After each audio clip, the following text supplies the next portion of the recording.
Okay, so I'm just trying to get to the bottom of this air conditioning problem I've got. As you know, in the previous episodes, I've replaced the compressor, the condenser, other little bits and bobs. But I didn't replace everything, and I suppose I should have done because I've ended up kind of chasing my tail a little bit.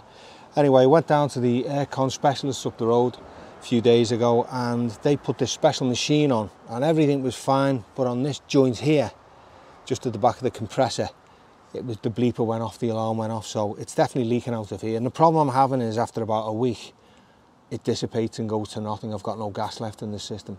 So I've decided to replace the said part with a brand new hose from IntroCar, which again, great service. I ordered it yesterday and here it is this morning. So this has got the O-rings on it, and I'm just going to replace like for like, and hopefully, fingers crossed, that'll sort my system out. And even though it's the end of the summer, I might have a little bit of air conditioning, and it'll see me throughout the winter as well, for when you wind the steam up in the rain and that. Anyway, let's crack on.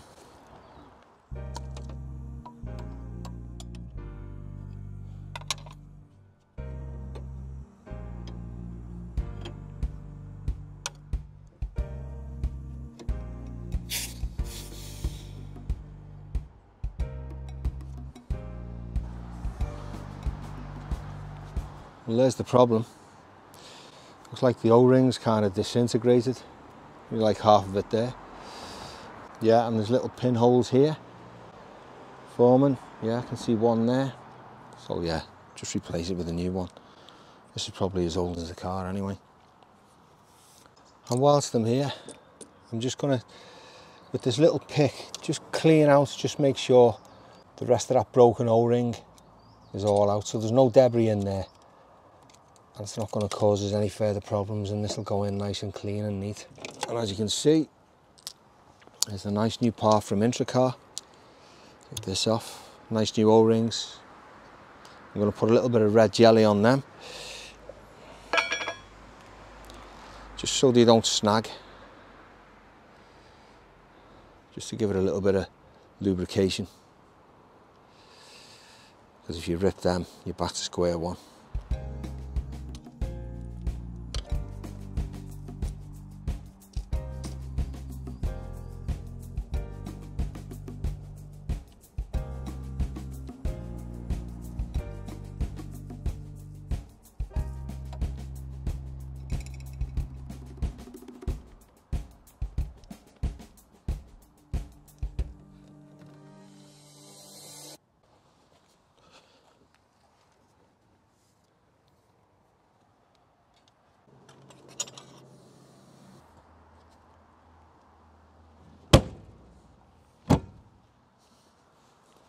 And with that done, out of the blue and paid an unexpected visit from my friend John Hancock, who saw a bit of trouble on the horizon on his way to a wedding. So what's happening, John? In this race-prepared Austin Healey. Delivering this up to a mate of mine.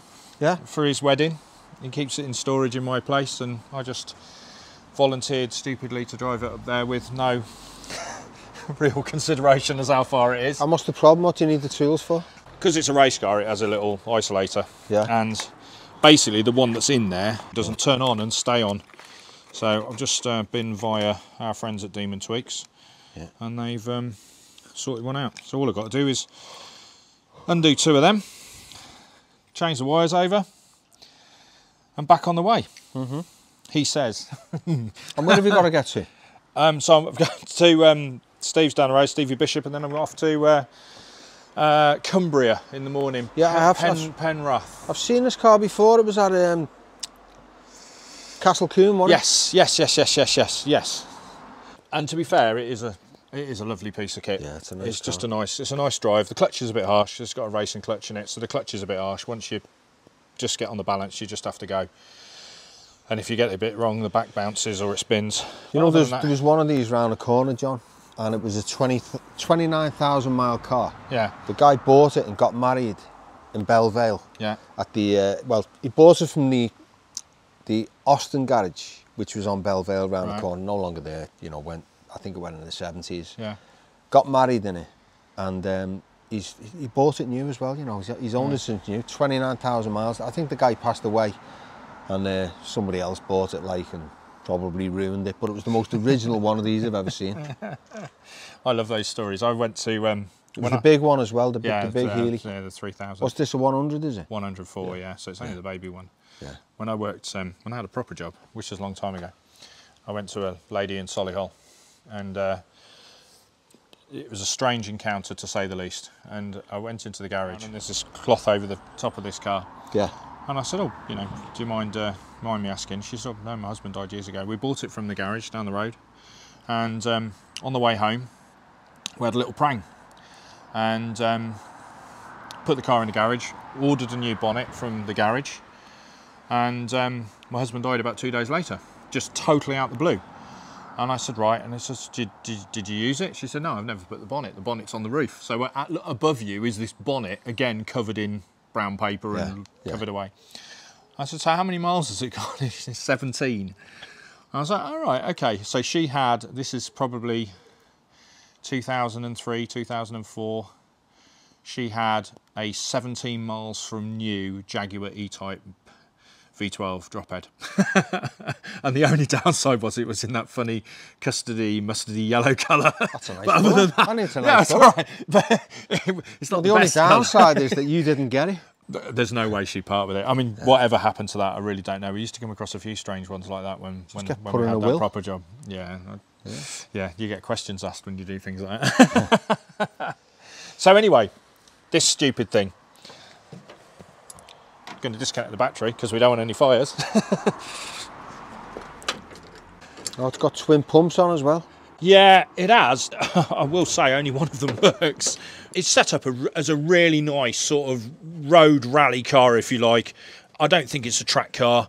I don't know too much about it. The guy who owns it, Sam Reed, is... I think him and his brother have inherited it, and they're not really too sure what they're going to do with it, but he wants to use it for his wedding. But it got picked up from Italy and driven back, and it ended up in storage with me. So this is the isolator? Yeah, it's just like electrical isolator switch, which you have to have on a race car. It used to live on the bonnet, and it was moved inside for some reason. Yeah. It's just it just doesn't hold in anymore. Yeah. But there we go. Right, that's that disconnected.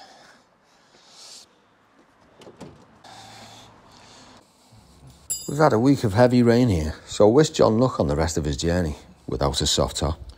And speaking of soft tops, the next job on the list is a visit to Paul, the trimmer, to pick up a tonneau cover I've asked him to make up for the Corniche from a pattern I gave him earlier. There's a bit of guesswork, you know. So I know.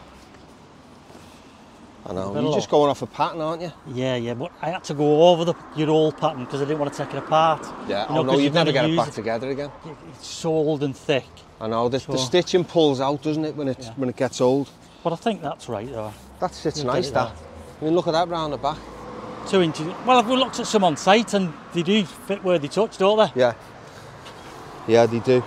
Are you going to paint it? Yeah. I'm going to paint it to match the seats. Because it's not far off, is it?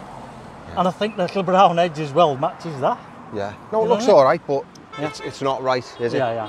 Yeah, I'll just use the vinyl coat stuff and I'll just make it the same colour as that exactly. But I was going to ask Paul, have you got the thing to make the holes in for the Tanax things? I've not got one. No. I have to like cut them with a Stanley knife or something. Well, that's what I usually do. I cut them, but you've got to be careful. If you make like jaggedy edges, you've got a good chance of it splitting off it. Yeah.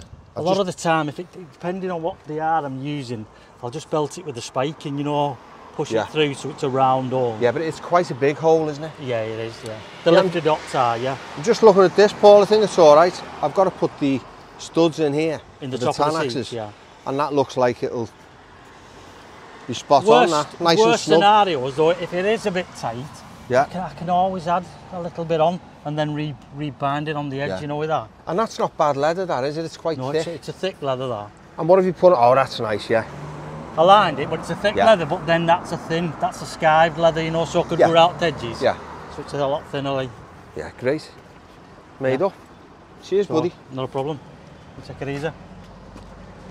Pay the man, innit? Yeah, pay the man. Okay, so back at the ranch. As you've just seen, I picked this up off Paul. He's been working on this a couple of weeks on and off, and he used my old one as a pattern. I'm saying the old one that was for the red car. But all these hoods vary from, you know, from car to car really. I think because they're a handmade car, and because that, you know, that you've probably got 4 or 5 guys making a hood, for instance, as well as putting the car together. What you end up with is a completely different car from the next car. Well, I say completely different car. You'll end up with a car that's slightly different. It just differs in small little places. So I think if you use like an interior from one car and put it in another, you will have to kind of, you know, mix and match a little bit and maybe extend something or put a bit of leather somewhere else, because they're never quite exactly the same. Like the old Aston Martins, I suppose, like any handmade car. Anyway, I've got him to use that old one as a pattern, and he's made this for me. And when I first looked at it, I thought, oh, maybe I need to let a bit of leather in here, just extend it a little bit.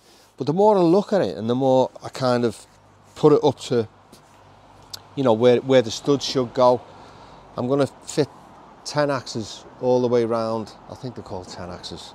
Them little clips, little buttons that just clip onto the studs. And the more I look at it, the more I think it's actually a really good fit. It'll just fit where it touches. It'll be nice and tight, nice and smooth. And eventually, you know, with a bit of sun on it, it'll mould to the hood that's already there. And I think the problems people have when they put a new hood on the car, these will vary again. If you have like a vinyl hood on the car, or soft top, as we call it in Britain. I think a hood over in the States it's a bonnet, isn't it? But the soft top, when it's replaced, some people replace them, as I've done, with the mohair top, and it's slightly thicker than the vinyl. The vinyl stretches, especially in the sun, it's thinner, and it's got that smoother look. But the downside of putting the mohair hood on, which I think looks nicer and finishes the car nicer and looks more expensive, I suppose, more in keeping with the car, is when the hood goes down, it's probably maybe an inch thicker than if it was a vinyl hood. You know, even if the stuffing's the same, the hood itself is substantially thicker. So if you've already got one of these on the car and then you change the hood from vinyl to mohair, which is what I did, it just seems a little bit snug, a little bit tight, a little bit like it, you know, it just needs a little bit more give in it. So I thought that the way forward was to use the old one, make this one with a little bit more give, just half an inch all the way around, bigger, and it'll just be much more comfortable. And I can just make sure I measure everything up, put all the studs in the right place. Obviously I'll measure them to that one, and just get it so it fits perfectly. It'll take a bit of time, but I think if I take my time with it, you know, the finished thing should be really nice and should really set the car off. And ultimately, what these were for was keeping the hood clean when it's down, or the soft top. Because when you're driving on motorways and that, and there's dust and there's dirt and whatever else, it doesn't take long for your headlining to go all scuzzy and dirty. So this is not what we want. Anyway, let's crack on, see how we get on.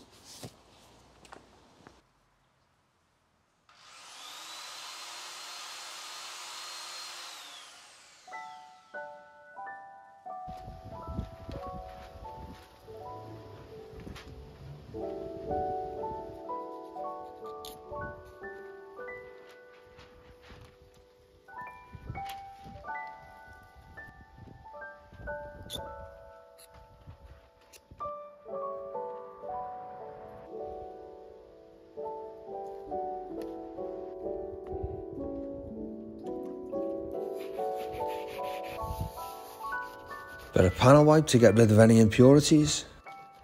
And as usual, my go-to for recolouring leather or vinyl, Technospray's Colour Bond, which comes complete with a prep and pre-cleaner in the kit.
That'll do for now. But join me next time for a double episode as I rebuild the rear suspension and prepare the Lotus for a special visit to the Lotus factory and Concours event to commemorate 50 years of the Elite. Thank you for watching this episode of Classic Obsession. If you enjoyed it, don't forget to like and subscribe. And see you all next time.